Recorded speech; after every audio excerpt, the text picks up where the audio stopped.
Who decides who should be given aid at all? The Welfare Queens is a project we started to speak back the lies of criminalized poor mamas and daddies in their KKK. This society makes it illegal to be poor. This society does not recognize, support, or legitimize the work involved in raising children. This society is quick to accuse poor mothers of the crime of being poor, and that's daddies too, rather than recognize the heroism of our survivors. That's right.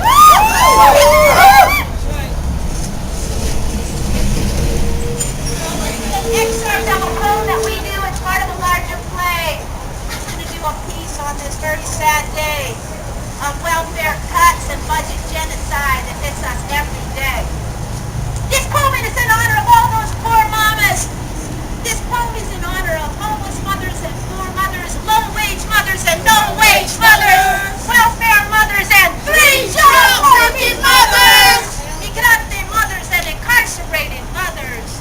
In other words, this poem is in honor of INS with, CPS with, and most of all, system mess with mothers! That's the welfare queen.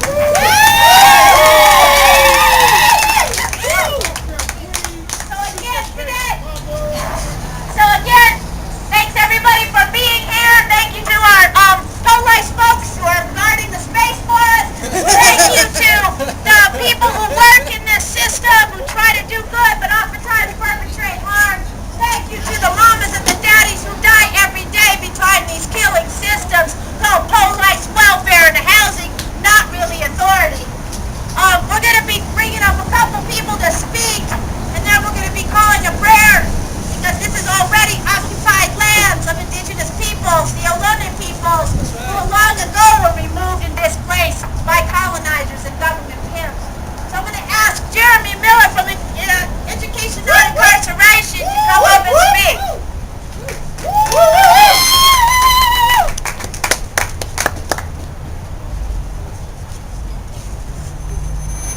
When we talk about welfare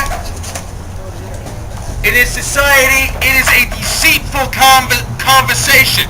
And the reason is, ain't nobody well until all the resources are shared amongst all the people and controlled by the people in a fair and equitable way. Now there are people that will hear this and say, well, how about we take this away? We say, hell no! Hell no! Hell no! We say that we demand not only the crumbs, as Tiny put it, that are being offered to us now, but the full meal! Yeah! Yes! We demand the right to control and distribute amongst ourselves all of the goods that Mother Earth offers up to us without this shit-eating, profit-driven bureaucracy! And that is a demand! There is no...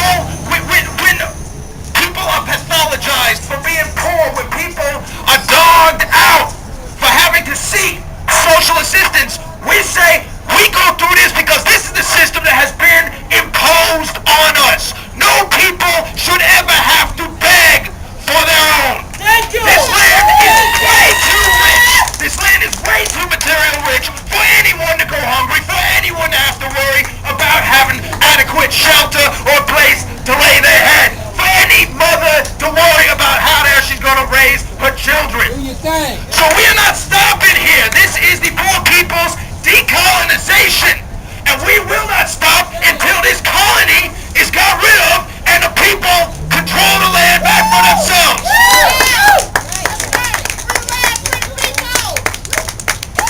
Okay, again, this is the poor people's what? Decolonization! I'll take yours. We all heard of occupation. We stand in solidarity with the Occupy movement in San Francisco, Oakland, and all across Turtle Island. But be real about it. As poor peoples, we occupy every day.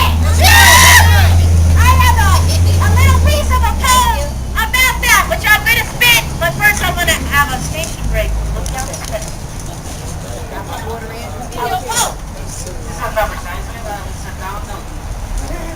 This is called being poor is not a crime. Being poor is not a crime. Then when we get brutalized, marginalized, being poor is not a crime. Being poor is like You have to be looking to your back all the time. Being poor is not a crime. Being poor is a system that... That's all right, baby. Being poor is a system installed by the powers that be, and that's not me, you see. It's not about the color of your skin no more.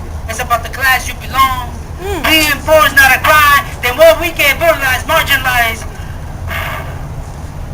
For breathing, for breathing, for breathing. I don't know what tea is called, but I got 8 more.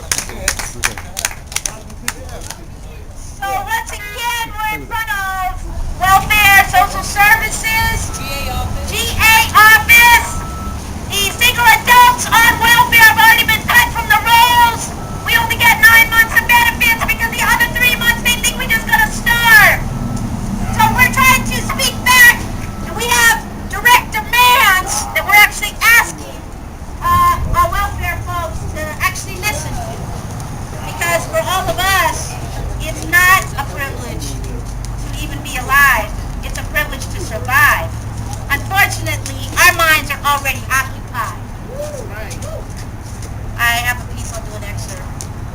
I am the 000.25, didn't even make it to the 99. My life's already, my life, my child, and my body is already occupied. Just an excerpt, folks. So we have So what we're asking for from the Alameda County Social Services Department, there's an official request for demands.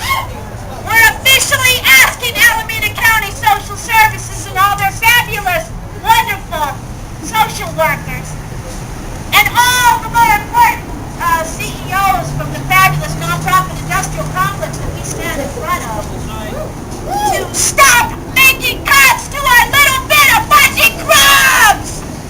Stop them completely! We're also asking all welfare counties across the state to not allow the CalWorks budget to be cut at all! We understand that this building is not in control of the stolen resources called budget crumbs. But it is important to bring that up in this space as we bring our last demand, which is do not make $1 billion cut to the CalWorks budget! Without that, there will be no more CalWorks budget, people. And that, what does that mean?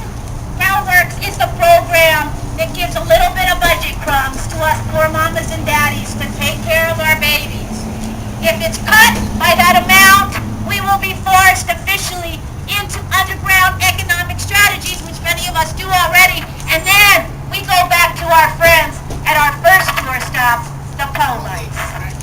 So that's our request of this fine institution, and we'd like everybody to gather, to close your eyes as we close out from this occupation, from this decolonization, and to send prayers and blessings to all the poor families, all the poor people who don't have even the little bit of budget crumbs that they throw us, have starved, have gotten shot and beat by the violence of poverty and by the violence of underground economic strategies, because that's all we have in this scarcity model called the mere KKK realm. Ashe, Aho.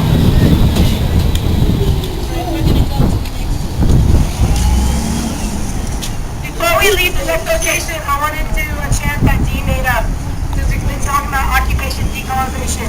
So it goes, this is a lonely land, illegal, already occupied. And so for all the people who don't know, you're standing on a lonely Indian land. So this is a lonely land. A lot of people always forget about the First Nations people or First Years. So let's go.